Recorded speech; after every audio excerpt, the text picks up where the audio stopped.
welcome to the Clown Brothers Show, episode 7, Batman Forever. I mean, I'm just so excited to be doing another Batman movie, you know. Yeah, but I mean, I just have to say something before we get this started. Batman Forever is kind of like a, why is it forever? I mean, it's not like anything to do with like the multiverse or anything like that, but it's just called Batman Forever. I mean, why? Well, I don't know, Skullo, but I mean, I'm just so excited to get away from, all kinds of dark and dreary things and hopefully go into a more lighter subject, which is called Batman Forever. So I think I'll, get us started with this new movie review. What do you say, Skullo? Yeah, you get us started on this one, because this is a new Batman film with a couple of new villains. I mean, I'll just start off with the villains. You have the Two-Face and the Riddler. Why, yes, so our story starts off within the Batcave where Batman is getting geared up to go and face someone, and then Alfred's like, can you take a sandwich? And it's like, no, I'll just get fast food. Which is like really strange, man. I mean, I'd be freaking scared if I was just working at my fast food joint and then I had to drive through and I know where I'm Batman and the Batmobile Disappeared. Like, I need like a Big Mac or something like that. I'd be like, really? You're in this fancy car and you come to the like McDonald's or the fast food place or the Burger King. I don't know. Well, yes, I mean, Lee, that is kind of very weird for Batman of all people to go to like a fast food joint. But moving on, wait, is that a new Batmobile? I mean, could you just bring back the old one? I mean, oh my goodness, it looks very strange and weird that you can like see all the interior and stuff. I mean, I don't know. Right, the classic was kind of, better than that one. But moving on, then we are introduced to Two-Face. Harvey Dent, a man who is scarred, and he is having a little dialogue about life and how it's all just dumb luck, a flip of a coin, And they throw their security guard into a vault, and said that, you're going to live for now. All that kind of happy and fun stuff. Alrighty then we are introduced to Chase Meridian. She's a psychologist, about behaviors and stuff, since, Two-Face is actually like two people in one body. And then also she seems like she's very attracted to the Batman, And then after that conversation, Batman then goes inside and he uses the elevator to trick the goons into rapid firing into the elevator. Then he goes in there and he starts beating up all the villains, Two-Face's goons, And then he goes in there and he finds the one security guard with his mouth taped and in the safe, and then the safe shuts on them. Right, and this has all been a plan orchestrated by Two-Face to basically get Batman into the safe so then he can release acid on them and hopefully fry the Batman. But then the Batman takes the earpiece thing, the hearing aid, that's what it is, a hearing aid from the security guard in there, and he uses it and he unlocks the safe from the inside. That's actually a good technique to have, for a safe as it hangs over Gotham, because also Two-Face is now in a helicopter, Bam, helicopter right there, Why, yes, and then Batman does the smart thing. He goes and he saves the guy by somehow using a grapple to, fling it back into where it was, which was, by physics standpoint, I don't know how that happened. But moving on, we go to the part where Two-Face sees this big eye advertisement thing, and then the Two-Face goes into it, and then he thinks that he kills Batman, but Batman reappears, Batman being Batman. Right, and then Two-Face shoots the guy flying the piloting thing, and then Two-Face and Batman get into a little tussle, and then Two-Face sees that there's like a mock Statue of Liberty in Gotham, and he moves the helicopter into position to crash directly into it, hopefully killing the Batman while he escapes. All that happy and fun jazz. Well, obviously Batman survived this explosion, of the Gotham, and then we cut to Wayne Enterprises where we are introduced to Edward Nygma, and Bruce Wayne is doing like, a little house tour of the facility, seeing what all the people are doing in his facility and whatnot, and so for some reason Edward Nygma is obsessed with Bruce Wayne and wants him to be like friends or whatever, and he has this new project that he wants to get started. Right, and this new project that Edward Nygma wants to start is one where basically TVs, people are connected to their TVs and all the images are like in three-dimensional where they can feel all that's going on and whatnot, and Bruce Wayne's like, yeah, you know what, as Bat Signal flies in there, he's like, yeah, you know what, let's just talk to my secretary and we'll set up a time and you bring up all your files and we'll get this all figured figured out. But Edward Nygma's like, nah, I need the answer right now. So obviously, because, it's a billionaire thing, he's like, nah, man, if it's right now, no. But if I have some time, we can get it all figured out, because the brainwave thing doesn't make sense and asks a lot of questions, Right, well then we go back to the bat signals of Batman. He goes into his office at Wayne Enterprises and he goes down there. For some reason, I guess there's like a line straight to the Batcave at Wayne Manor. I mean, I don't know how they got that in the building plans, but then Bruce Wayne is there and he gets dressed up and he goes to find out why the bat signal was called, what Commissioner Gordon has for him. But then you find out that it was Chase Meridian who lit the bat signal and wanted to talk to him because she's attracted to Batman. Ooh, look, a new romantic story. Kind of a weird one, because this is kind of the first one where the person's actually attracted to Batman over Bruce Wayne, Yeah, man, you gotta be kidding me. This guy could dress up in a bat costume and still pick up chicks, for crying out loud, and I can't even get like a couple of dates? Really? Oh, okay. And also, did you notice that Batman changed? I mean, when did that happen? Aren't we still in the same timeline?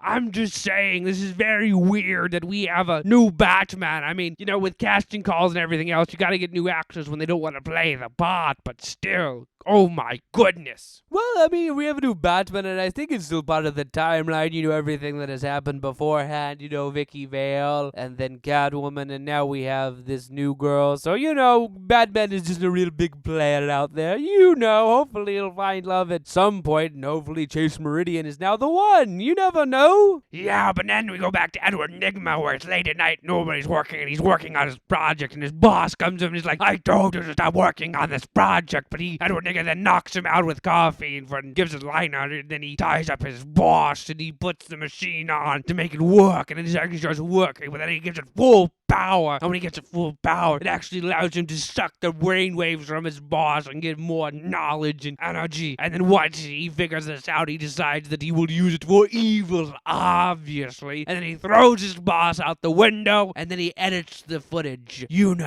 Why, yes, and then the next day, the police are there and they're trying to figure out what happened, what was going on here, and then Edward Nygma is giving the most, obvious he did it sad story ever, but the police, they just believe it for some reason. I mean, I don't know why. I mean, he's obviously guilty, but I guess the evidence does point to the fact that he killed himself because somehow Edward Nygma was able to, within hours, edit footage of a guy running off and jumping and killing himself. I mean, I don't know. I mean, even with the extra brain power, I don't know how you would be able to do that thing, but I don't know. And then, there ends up being a riddle on Bruce Wayne's decks left by somebody who knows why. But then we cut back to Edward Nygma going back to his crappy apartment where he's all got kinds of tech stuff and whatnot, and then he decides that he is going to go and leave another riddle at the front door of Wayne Manor. Now I stopped and I said to myself, why wouldn't Bruce Wayne just have cameras out front and be like, why is Edward Nygma leaving a riddle thing? And isn't that the same one that was in my office? I mean, this is getting weird up in here. I'm just saying. Well, then we cut to the fact that Bruce Wayne has a meeting with Chase Meridian about,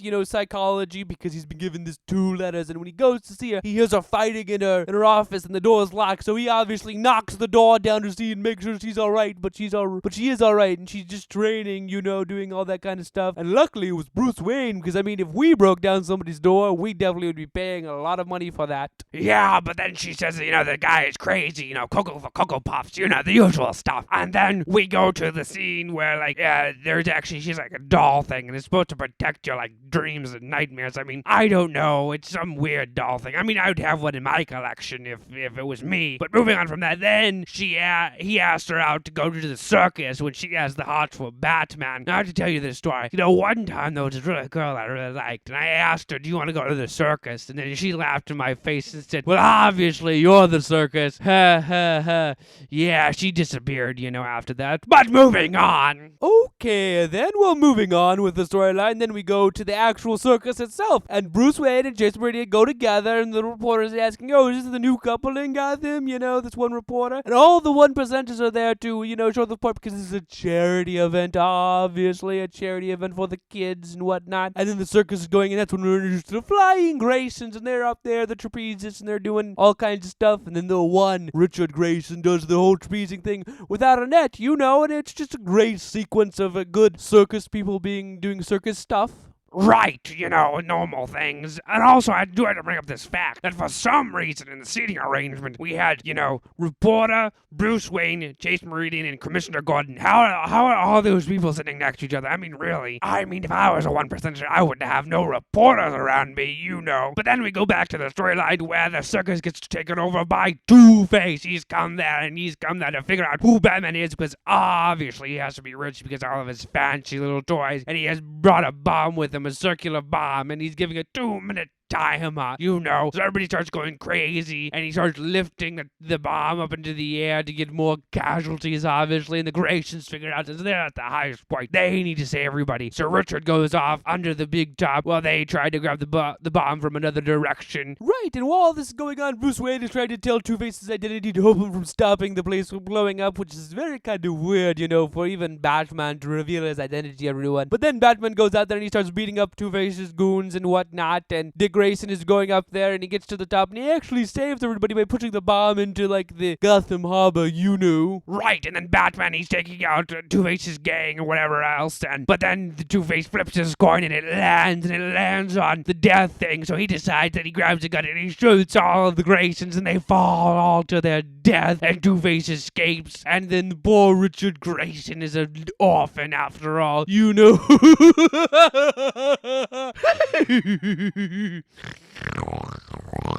Why, yes, and it is just so sad. Where's my red girl? Give me a second. Oh, okay, there it is. Okay. It's just so sad that this happened to the Graysons. And then Bruce Wayne himself tells Commissioner Gordon that he'll take one of this, teenager, and that he'll let him stay in his house while, all the paperwork goes through about what happened and whatnot. But then Dick Grayson's like, I just want to leave, I just want to go back to the circus and find, Two-Face, and I want to kill him myself for taking my family away from me. But then Bruce is like, no, I need to show you something with my motorcycles. I have all kinds of motorcycles and food and whatnot. So then Dick Grayson stays there. Right, and then after that, I almost forgot something beforehand. Nigma was actually watching the whole time that, Two-Face was there at the circus shooting up the place, doing his thing, and, fanboying out, laughing, doing all the normal crazy things that we all, do. Well, you know more about that than me, Skullo, but then we get back to the storyline where Batman, Bruce Wayne has a flashback of, after his parents' funeral, and it's this really dramatic scene for him, but then after that,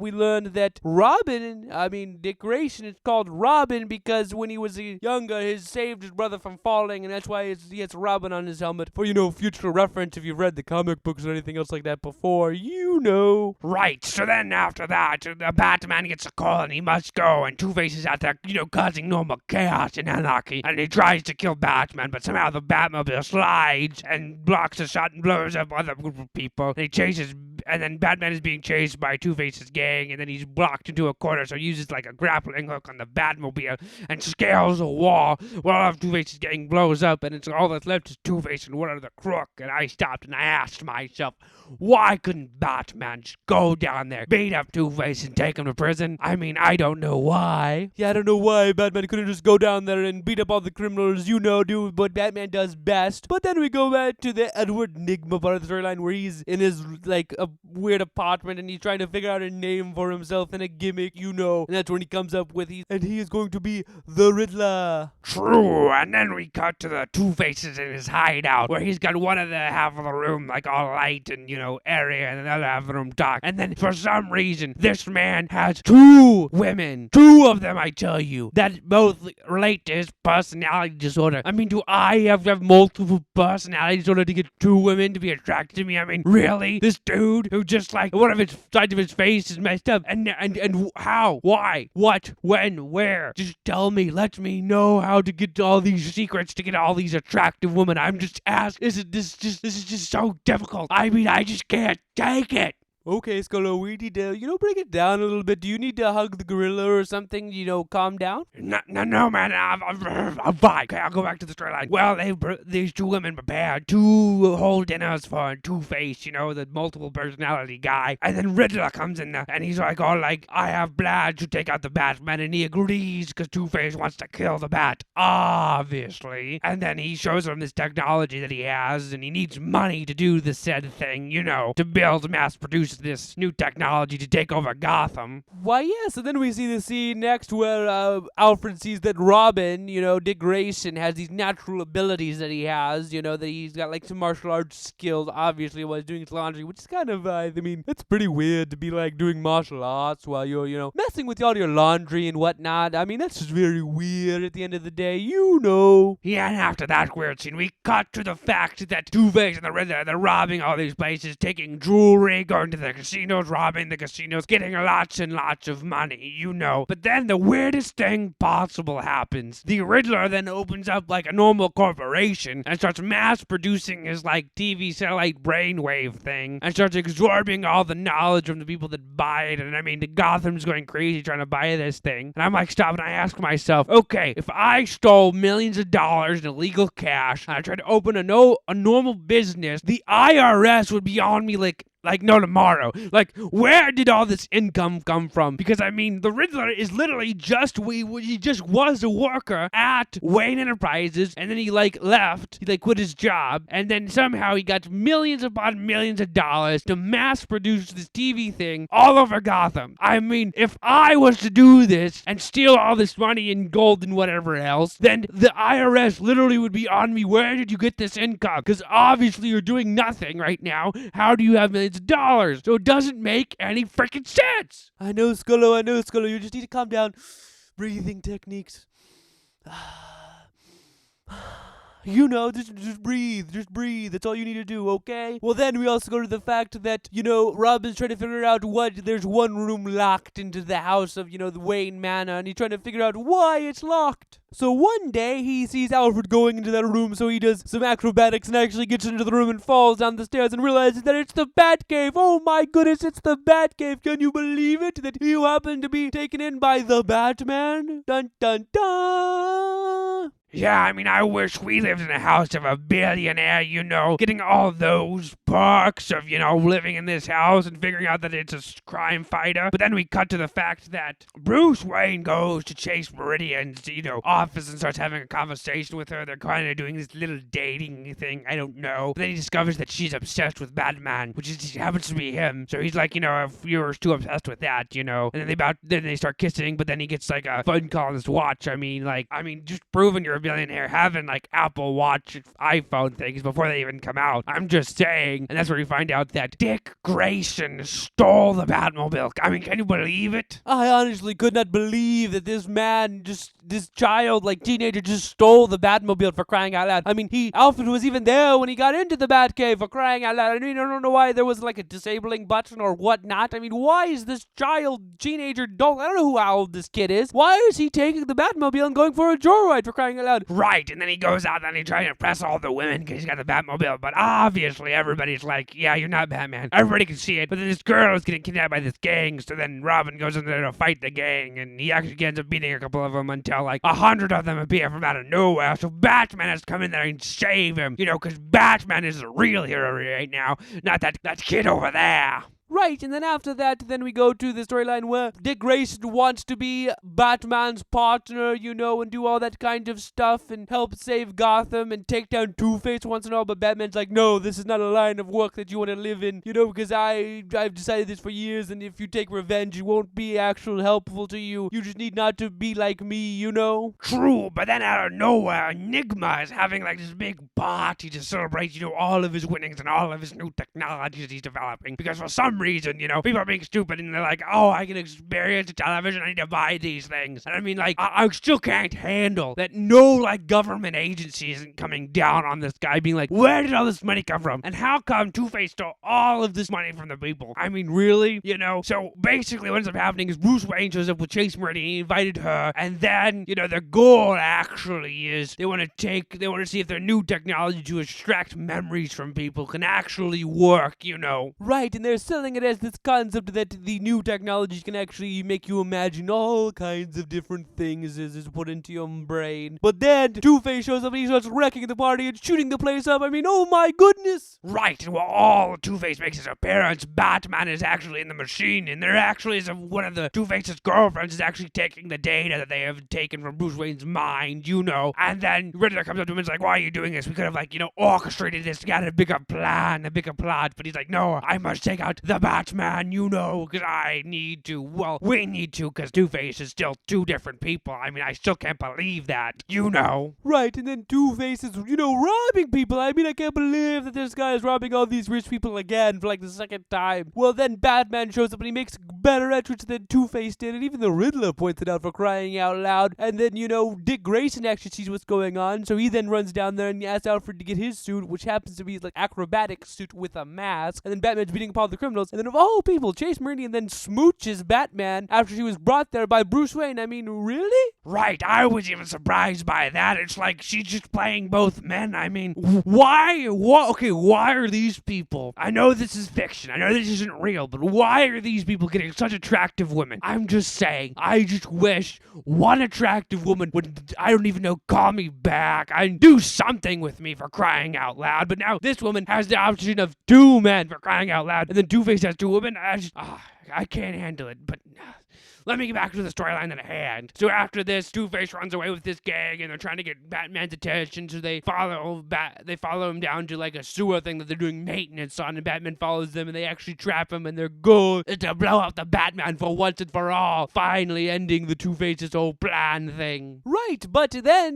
Batman actually has a part of his suit that takes it out of the auction so that he survived the explosion and makes up an appearance, but then Two-Face blows up all the supports of this, and then Batman is drowned under like construction equipment. It's sad, but it's saved by Robin. Oh my goodness. True, and then, Dick Grayson is all like, you know what I want to be? I want to be a superhero. So what kind of name should I take on? Should it be like Nightwing, which is, that's a nod to all the comic book fans, But then after that, I almost forgot about this one thing. Well, actually, Batman is like, you shouldn't do this. You should just be a normal person, not go on the whole vengeance trip, like he did. But then I also forgot this point. When Chase Meridian kissed Batman, she said, meet him at midnight. And I'm like, really? Really? You're that big of, I'm not going to say what I think I'm going to want to say, but, you're really that big of a that you're like promising Batman to come at your house at night. But then he comes over there and she's like, starts kissing on him and whatever else. But then she's like, nah, I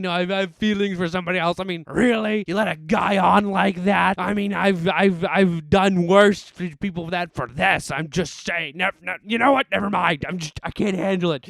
I can't handle.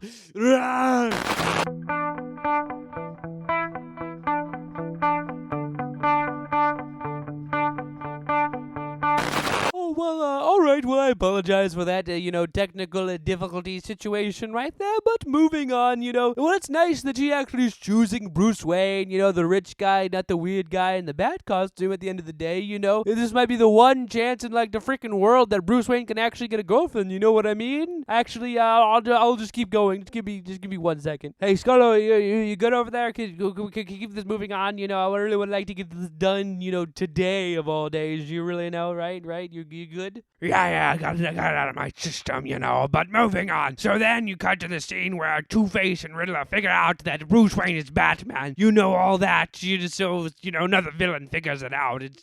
I mean, I'm surprised that it takes people this long to figure it out. I mean, the billionaire playboy is there half the time, and then he's not there at night, but whatever. So the Two-Face and Riddler figured it out. Well, then we cut to the scene where Batman begins shutting down the Batcave, and wait a second. Why is Batman shutting down the Batcave?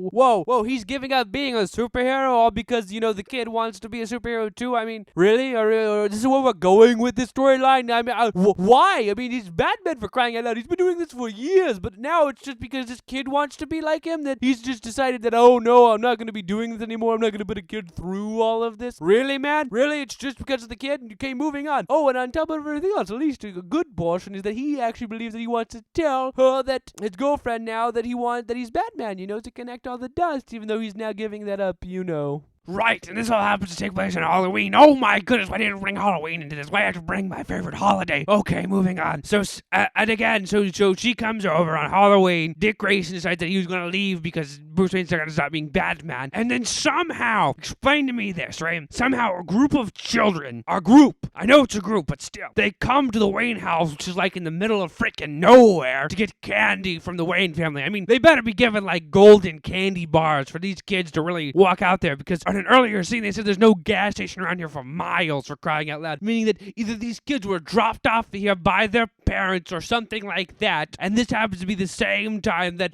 Two-Face and Riddler have come there to go ruin Batman/Bruce Wayne's life. Well, yes, I hope they really don't. But then, Chase and Bruce Wayne get into this repertoire, and then he has like a flashback thing about his parents, and then they kiss. Oh my goodness, isn't it so romantic? And that's when she figures out that he's Batman. Isn't it so great? Yeah, well, I mean, this is like the 4th time she's kissed the guy as Bruce Wayne and Batman. I don't know how she didn't figure this out earlier, but right now she figures it out. And that is when, the Two-Face and Riddler are at the door, and they see Trick or Treat, and then Alfred opens the door, and then all the goons go in there, and they start, and they try to kidnap Bruce Wayne and Chase, but then they get into this big tussle, and all the goons are getting taken out. Well, Riddler then goes into the Batcave after he finds and starts blowing everything up with like bomb ducks things, and Two-Face sitting there flipping his coin, hoping that he can kill, Batman, Bruce Wayne. But then he shoots him one time, which actually just grazes him, and then they kidnap Chase because she kind of puts up a fight, but really doesn't. And then he leaves another riddle for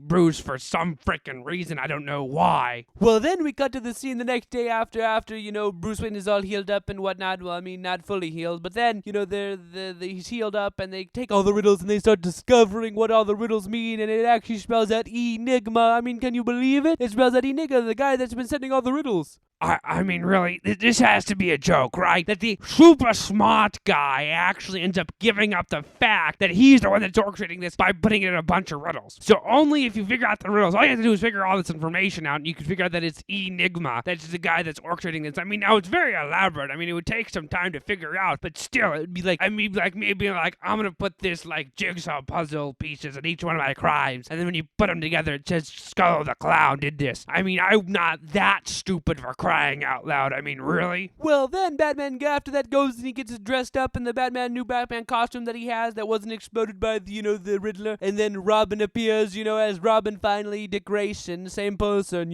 So after that, then they take a plane and a boat to go and stop the Riddler, and the Riddler is actually taken over the bat signal. He's actually put a big question mark above it, because now he has all the money that he robbed with Two-Face and from all that thing. So then they go there and they have their boats and their planes, Right, and then we have the whole sequence where Riddler and Two-Face are actually blowing up their boat and plane and thing, and they end up ending on Riddler's island thing that he built after with all the money that he earned from selling all that stuff, and it actually rises up into the sky, and Robin's on top and Batman's at the bottom of the island because it's all like a fake island. So then Batman enters a special way and Robin's already up there, Right, and then Batman is down there, then a big spike chain starts coming down towards him, and then as he's climbing up, so he needs to figure out what to do, and then Two-Face appears, and then Robin and Two-Face are going at it back and forth until Two-Face almost falls and is gonna die, but then Robin saves him of all things so that he lives, but then he's kidnapped by Two-Face. Oh my goodness, I mean, I just can't believe it. Right, and this is just a rule for people. If you're getting attacked by somebody and they happen to fall off a cliff, you just let them fall. Literally, honestly, just let it happen. But moving on, Batman then ends up stopping the spike thing that's coming after him, and he goes up there, and up there is Riddler and Two-Face, and they're all laughing at him and whatnot, and they give him an option. You can either save the Bruce Wayne's of his life or Batman's new partner, give him choices, right? Well, then Batman shoots out a riddle, about bats, and then he throws the batarang right into the central cortex thing that's holding the whole place together. Then it starts exploding, and then all the knowledge is getting sucked out of Edward Nygma's head and whatnot, and he's getting all kinds of weird faces, and then Two-Face and his girls run off, and then the whole facility is falling apart, and he even in the state Riddler drops both Chase Meridian and Robin, and they're falling, and then he has to go and he has to save both of them. He saves Chase first, and then he almost saves Robin, and he actually does. I mean, oh my goodness. Right, and then Two-Face appears with his gun, and he's like, I'm going to kill all of you, ha ha ha. But then Batman brings up the fact that he needs to flip his coin to make the decision, which is still kind of dumb. I mean, if you have the shot, just take it. So he flips the coin, but then Batman throws a handful of coins at him, so he doesn't know which one it is, so he falls. And he falls all the way down to his death. So Batman killed another person, No, Batman did not kill people. I've told you for the 100 millionth time, Batman is not a killer. For the crying out loud, could you just listen to me for 5 5 minutes. Batman does not kill people, alright? He is not a killer. Do you understand me? Alright, Riddler, just keep living in your little fantasies, alright? Well, I'm gonna end this off. So then after that, Riddler is captured and taken to Arkham Asylum, where he says he knows where the Batman is. So Chase Meridian goes in there and asks him, do you know it? And he's like, no, it's me, ha ha ha ha ha. The normal thing. And then finally we get to the end of the scene where, Chase and then Bruce Wayne talk, and I guess they're having a relationship, whatnot. And we close on Batman and Robin running away from the bat signal, Yeah. Well, now I guess we get to the review of the movie, and I thought that it was an alright movie. It had some dark elements, but not too dark. It was a lot more comedic elements, I think, and mainly those came from the villains, which was kind of, weird that you really had very comedic villains in this. Two-Face is a dude with, a split personality disorder, and the Riddler is a guy with an obsessive-compulsive disorder where he was obsessed with Bruce Wayne, now he was obsessed with destroying Batman, that kind of weird thing, But, at the end of the day, I think, it was an alright movie. Yeah, I'm probably not gonna watch this again because it's like I just keep watching this and there's so many plot holes that I see, and then how all these attractive women like these men and I can't get anybody. It's just a combination of things. The villains, were all right for what they were. They were jokes. That was the whole point. And in reality, they even put Batman on the edge, but they keep their arrogance is what takes them down. It's usually what takes down villains. And if you want to watch it and turn your brain off for a little bit and not realize all the plot holes in it, you can have a good time. I do think so, Right, well, this is the end of the Batman Forever, we're getting to that, end point, am I right? Wait, before you end this off, I must tell you, if you do not support us, I will see you in your nightmares.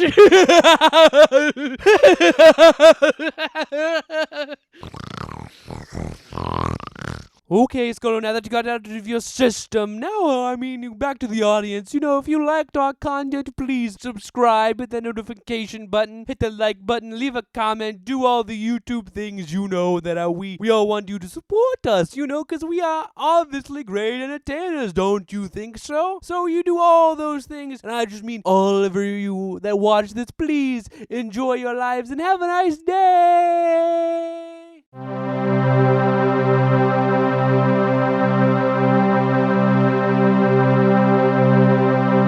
I'm so glad that is over. That we can move on and do something else. That was just too aggravating for me, because I'm just too much of a realist, and, I'm just, Well, I know, Skullo, you have your problems and whatnot, but you didn't have to lose your mind in the middle of recording. We lost an hour of time while you were losing your mind, throwing stuff and all kinds of crazy crap. Luckily, you didn't break the camera. Really, that would have been sucky for us, I'm just saying. Oh, so you just care about the camera, do you? I was having an emotional breakdown, and all you care about is the camera. Are you kidding me?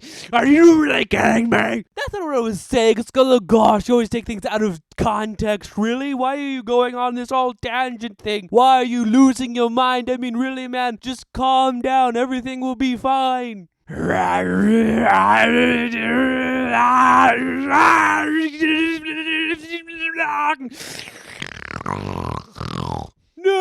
not the camera!